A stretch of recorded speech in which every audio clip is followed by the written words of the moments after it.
এই সেকেন্ড পার্টিদের কাছে দিয়ে দেয়। ওরা হচ্ছে আপনার রাস্তায় গরু, ছাগল, কুত্তা, ভেড়া, মুরগি যাই মারা থাকে সব নিচে ফেলায় দেয়। মরা মুরগি থেকে শুরু করে মুরগির যাবতীয় মানে উচ্ছিষ্ট যেগুলো সব ফলায়া জনজীবন অতিষ্ঠ করে ফেলায় এবং আশেপাশের লোকজন অসুস্থ হয়ে পড়ছে। এই আফ্রিকান মাগুর কিন্তু হচ্ছে আইনগতভাবে নিষিদ্ধ চাষ করার জন্য। তো আমরা হাতে নাতে এসে দেখতে পেয়েছি আসলে এখানে কি, এবং আমরা বেশ কয়েকজন অভিযোগকারীর অভিযোগে পেয়েছি যে অনেকেই আশেপাশে যারা বসবাস করছে অনেক কিন্তু শিশু এবং হচ্ছে অনেক বাচ্চারা কিন্তু অসুস্থ হয়ে পড়ছে এবং অনেক কিন্তু ডাক্তারের শরণাপন্ন হয়েছে। তো সেই প্রেক্ষিতে আমরা হচ্ছে এই অভিযান পরিচালনা করছি।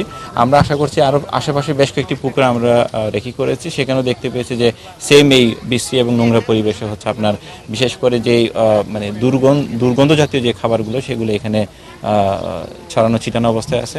ঈদ আসবে, সাথে ক্যাশব্যাকও আসবে। নিজের বা প্রিয়জনের জন্য কেনাকাটায় এবারও নগদ পেমেন্টে পাচ্ছেন দারুণ ক্যাশব্যাক। তাই যাই কিনুন, পেমেন্ট করুন নগদে।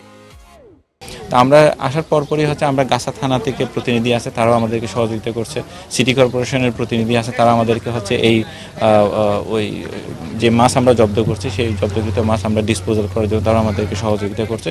তো সকলের সমন্বিত সহযোগিতায় আমরা এই অভিযান পরিচালনা করছি এবং আমরা অ্যাসিওর করছি যে জনস্বাস্থ্য হানিকর এবং বিশেষ করে বৃহত্তর জনস্বার্থে আমাদের এই অভিযান আমরা অব্যাহত রাখবো।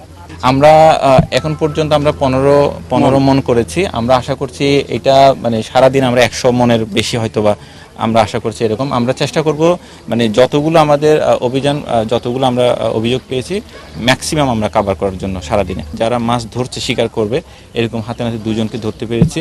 আর যিনি মাছ চাষ করছেন আমরা তাকে এখনও পাইনি এবং সে এখানে আশেপাশে নয়। আমাদের এখানে গাছা থানার প্রতিনিধি উনিও অনেক চেষ্টা করেছেন, সে নাই।